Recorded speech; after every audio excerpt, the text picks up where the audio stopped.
Hello, hello to the amazing people and welcome to another episode of Limbus Company, an amazing free-to-play gacha from Project Moon where you put together teams of sinners and do turn-based combat with. And you can find the full playlist in the comment and description below the video. I'm doing the time-killing time events here. I have 9 more days to try to get as many points here as I can. You didn't miss out on any of the story because I got most of this just doing mirror dungeons offline. I'm gonna go and spend some. So I'll try to get all the unique stuff and then as much as other stuff I can get. So let's grab the, what is this thing? The banner. Well, I definitely want a special banner.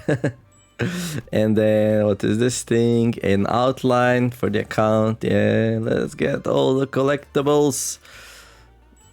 And then, I don't know what I prefer after that. Probably extraction tickets and the boxes. And actually, how much more do I actually need? 400... It's not really that much more. Like 1.5, 2k.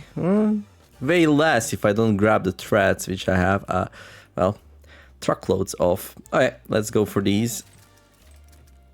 And then let's go do the story. I'm gonna get some more. The next one will be the Winding Clock. So yeah, last time we put the team together.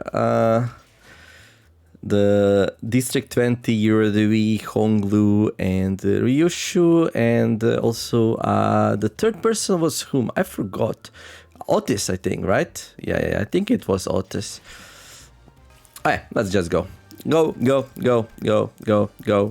The Winding Clock. Clear within 10 turns. All right. Yeah, these three are. Oh, it's not. Oh, yeah, right. It's Roja. How could I have forgotten that? Let me see. Story. DSC Association.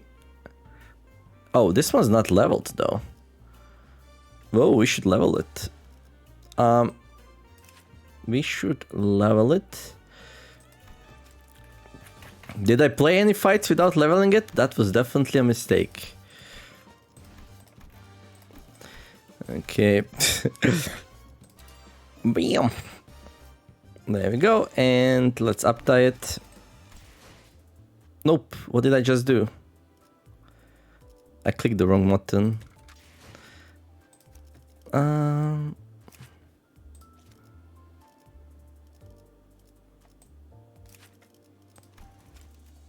Okay. There we go. Fine, record all you want. Just make sure to get all the blood splatters.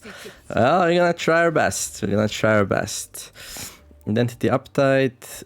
Where's the story? There we go.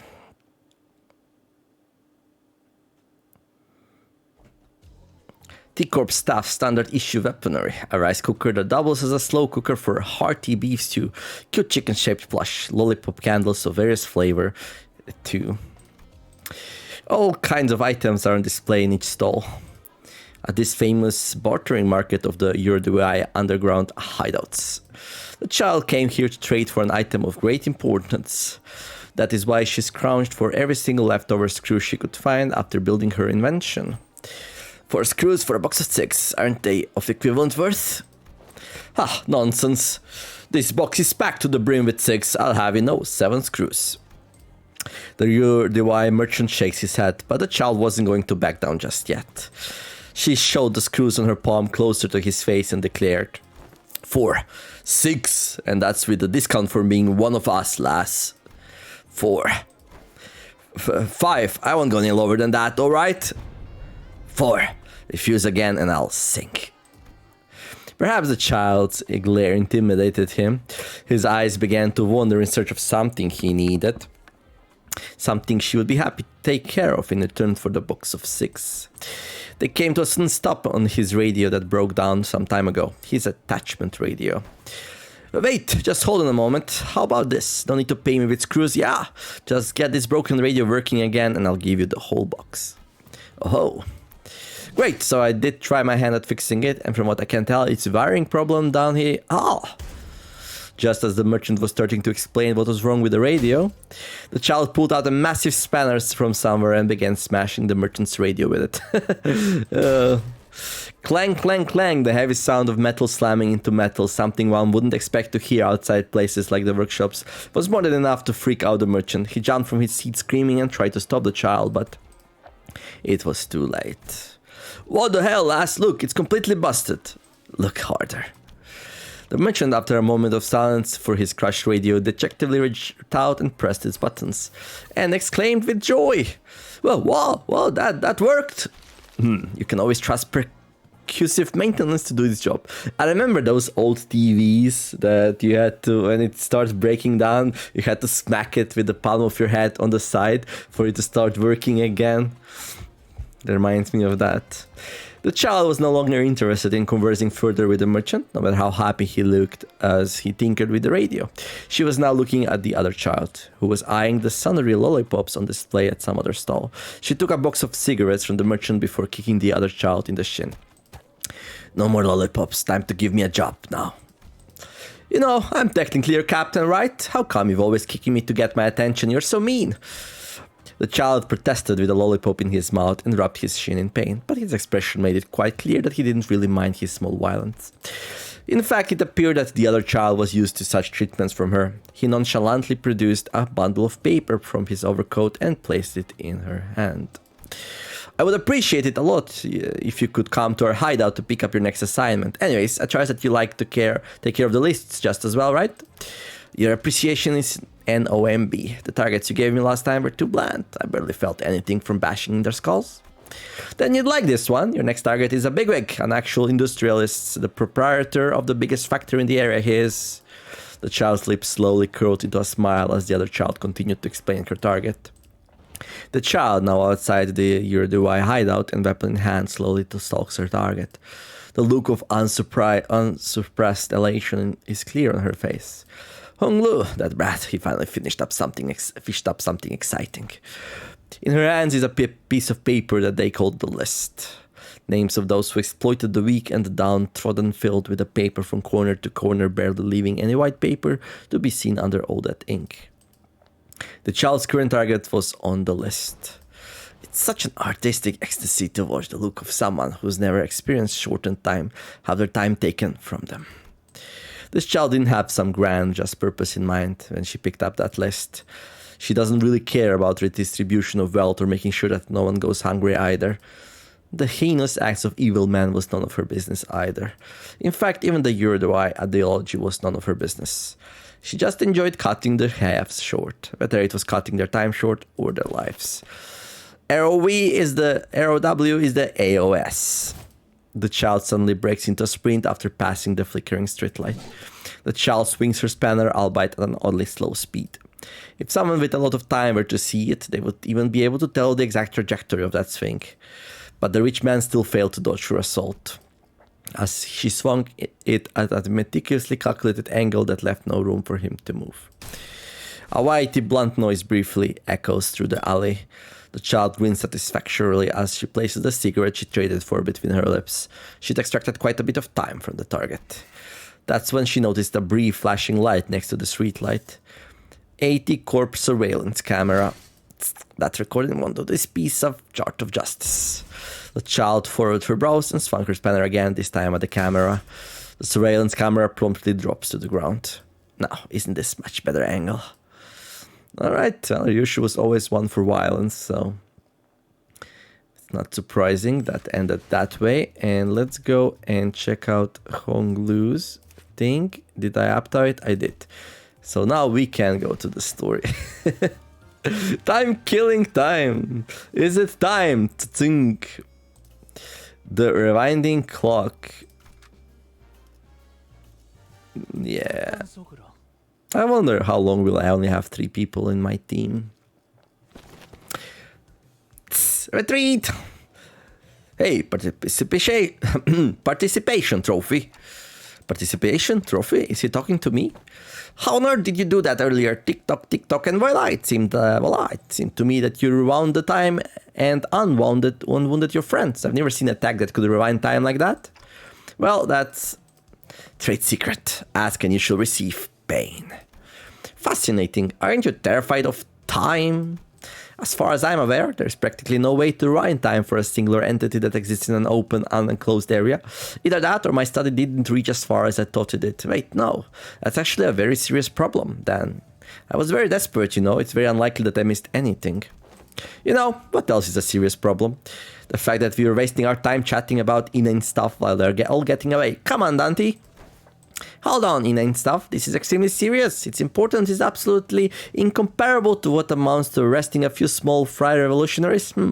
If it was a true resurrection, then the head would have been far after your heads already. So I doubt that's what it is. Then it must have something to do with time manipulation. I'm certain of it. Maybe it works with the same mechanisms as TT2 protocol under the hood. Nope, that works only within an isolated enclosure. It can't rewind the time of a singular individual. Perhaps they're drawing time from elsewhere to inject it into their time stream. That seems a tad more plausible. If you're actually rewinding their time, then the visual elements of that process would manifest in a vastly different manner. I suppose this means that you can't really rewind or skip time either, am I right? You can't just say all that gibberish and expect me to be able to. The process also seemed to involve a great degree of pain. Oh well, it seems to be in a bad taste to say that it's good news, but I suppose I can say that what I'm about to tell you is somewhat suspicious. I was going to get into the nitty-gritty on if we had to venture into one of more dangerous places like the backstreets, but here we go. Check the other side of your badges. There should be a small clockwork knob attached to your badges in there. Mind rotating it for me? The Class 5 staff jabbered on endlessly, zapping between numerous such projects within matters of seconds, before reaching out and pointing at the badges we were wearing. Not all fixers specializing in investigations are strong enough to defend themselves in emergencies. That's why these special investigator badges are all equipped with the same special function that goes into suits that high-ranking staff members of T-Corp wear. It's called golden time. If you keep the clockwork wound, it will automatically speed up the body's natural regeneration process as soon as it detects that its wearer is at risk of death. It's nothing compared to what you're capable of, but it's quite something, isn't it? Well, we don't care. We have our ultimate clock here. So I actually have to turn the clock myself. Of course, it takes some time for it to refill once its charge is spent. If you ever run out of its uses, then I suppose it all comes down to you. Participation trophy. You'll have to take one for the team and bring them all back yourself.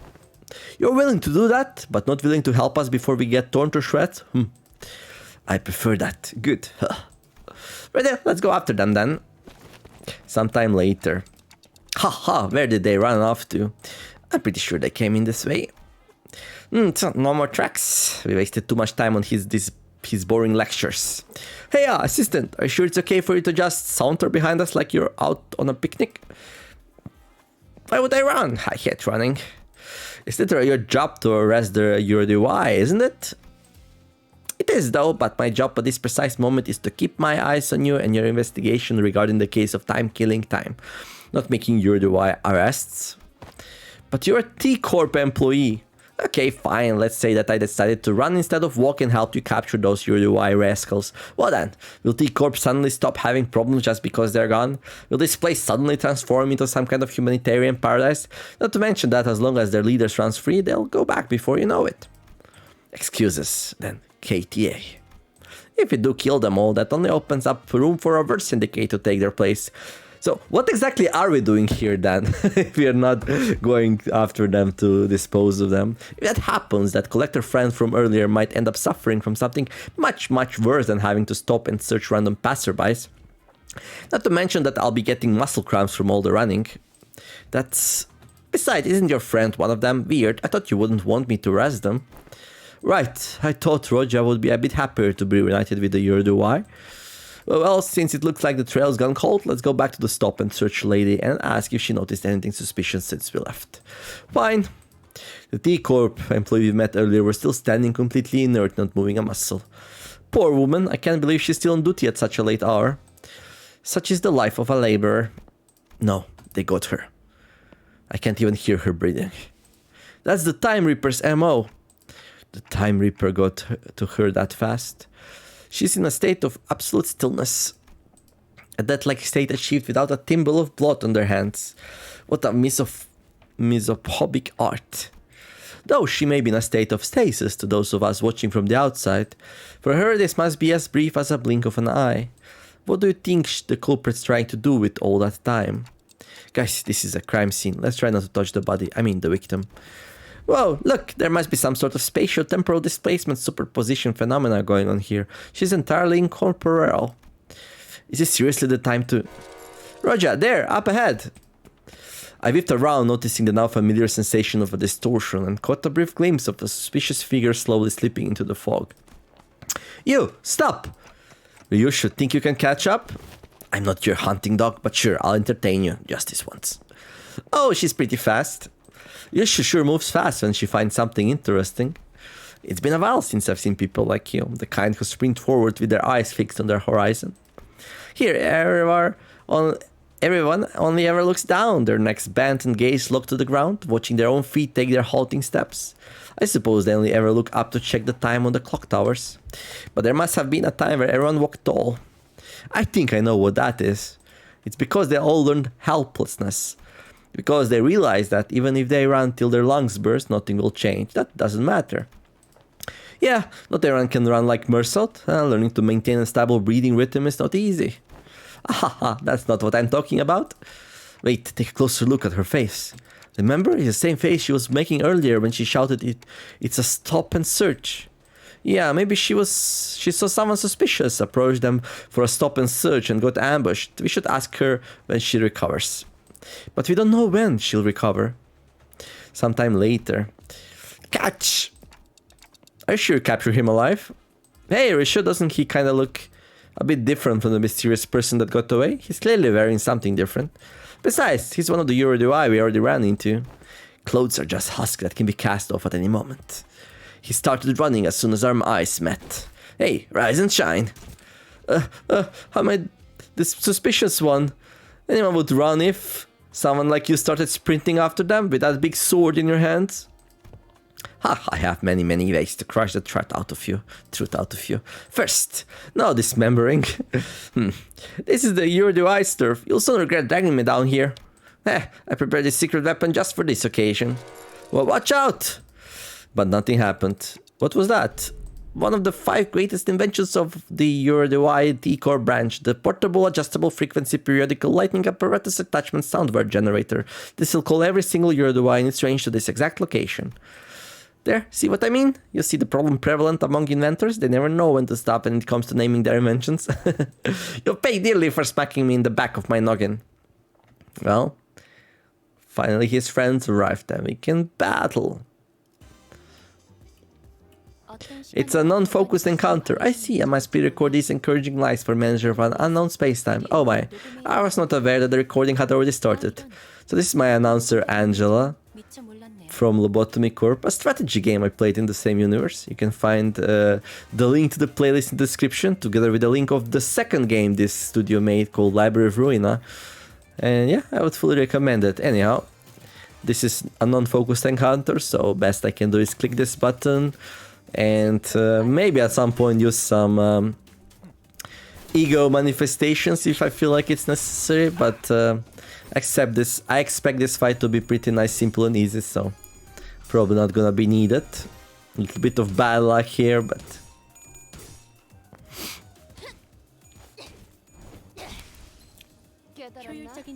dum-dum.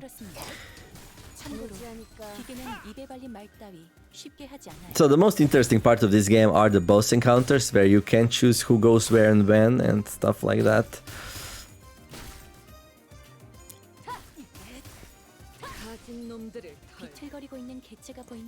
I mean, technically we could choose like for each person does it do the up ability or down ability, but I kind of stopped using that long time ago.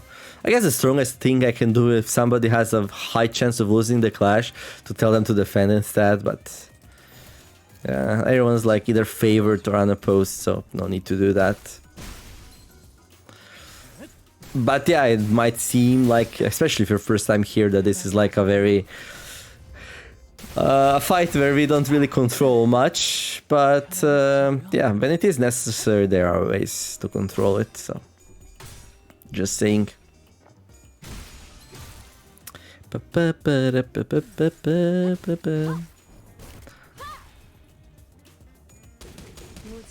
How many waves are there though? I didn't check. Might be 2. No, there's only 1 wave, alright. As for the E.G.Os, for example, so when you collect enough of resources, which you get by doing the attacks, then you can manifest E.G.O. Right now we can only manifest this one here, so we'll do it, just to get a nice animation. So E.G.Os have usually much better clashing chances.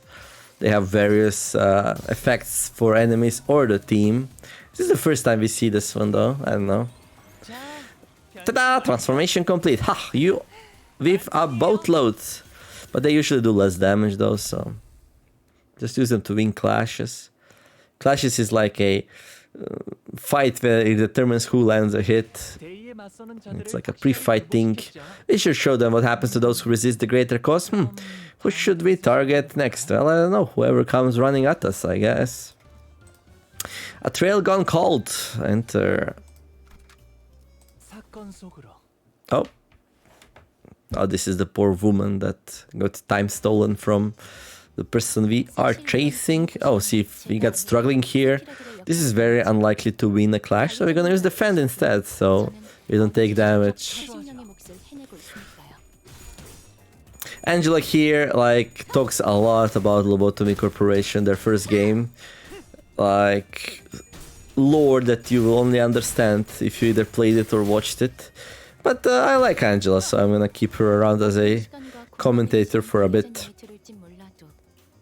The manager she's talking about is the person actually playing the game. And she's our like assistant instructor in it.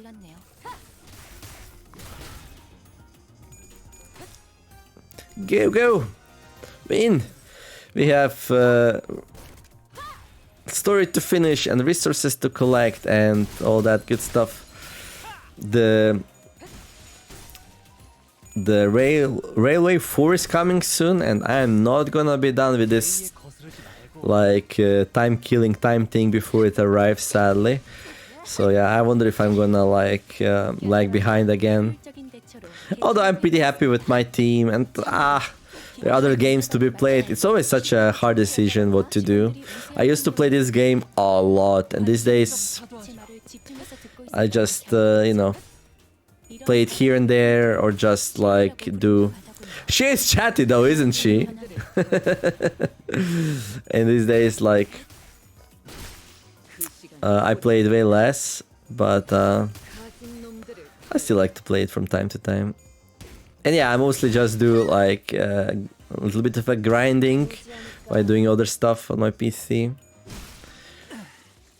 There's like the mirror dungeon is pretty doable while not really paying too much attention to it, so it's a nice way to collect resources for unlocking new characters. An entity life signal has ceased. A high five, okay. So that's actually a comment about how the fight is going.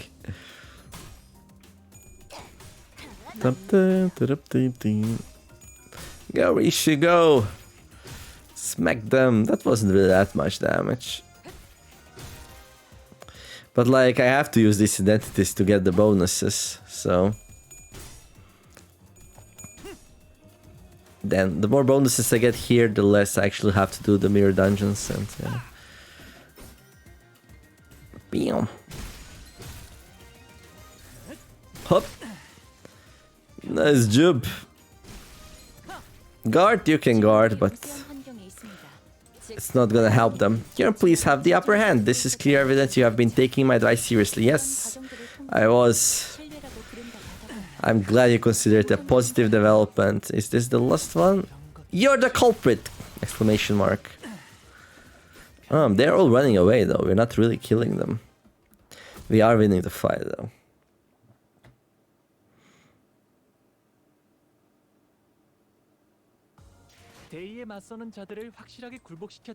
$88, that's pretty nice.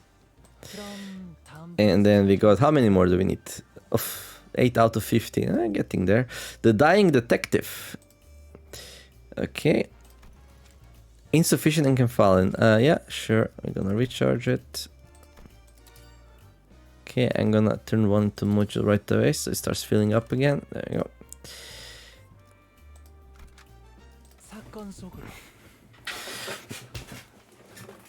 You get plenty of that every day, but today I already turned most of it into modules, so I didn't know if I'm gonna play or not. After void matching various pieces of information we found from the defeated URDY members together, we managed to track them down to a rundown building that appeared to be their hideout. You finally managed to track us down, haven't you? Filthy watch chains of D-Corp, and you clock. You clock, he says. It's only elementary, because I am an ace detective. What is she, Sherlock Holmes?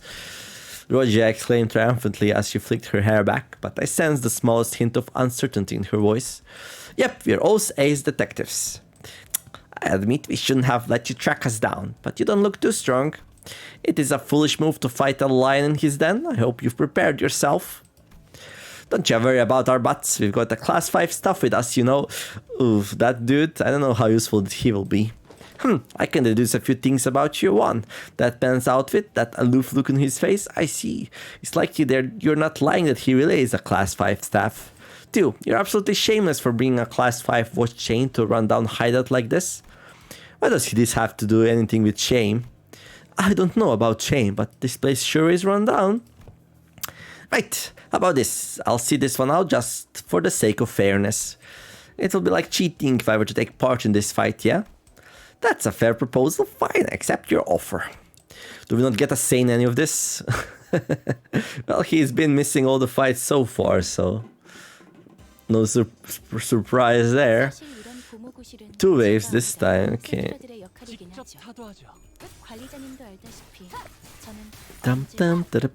Angela was an AI actually, it wasn't a real person. We are deeply into the age of the AI ourselves here. I wonder what happens next. It's changing the life as we know it. I hope we can use AI to benefit us all rather than for all the benefits of it to pour into those who are already pretty well off. Go, go, my champions, fight. So having only 3 people doesn't really like hurt me that badly, because they do get lots of extra attacks. I always play this game with full groups, and then some people sometimes used like one person and did some crazy stuff with it.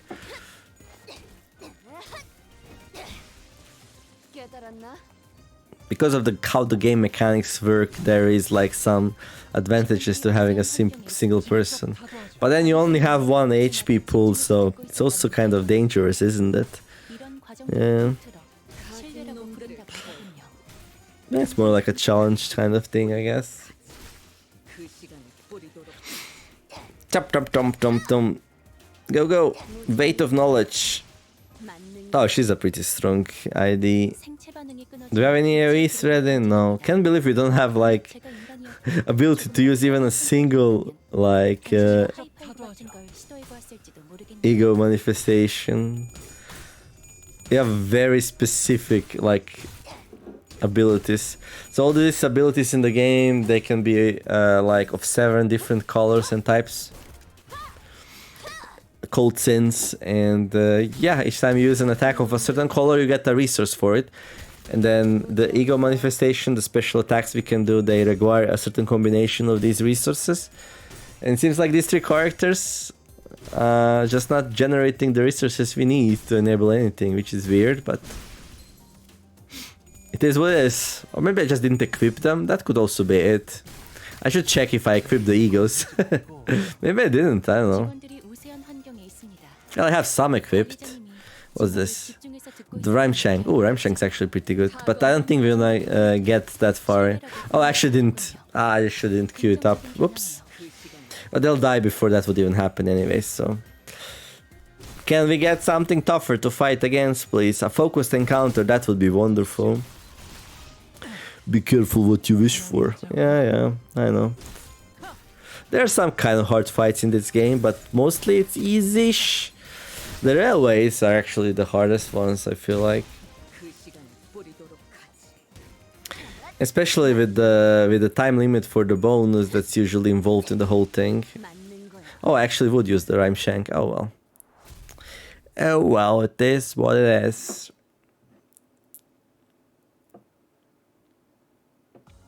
One kill. Perfection. Now that I have given it some thought, I see the aesthetics in using such a janky invention to crush the janky brains of those who reign over us. Alright.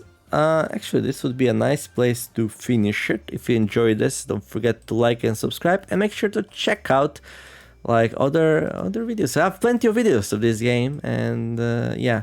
But I will go and check out if I have the E.G.Os though before I do anything else equipped. But although I should have them. Well, I didn't have this one equipped. This got saved? Yep, good. Yeah, we also have it here, so...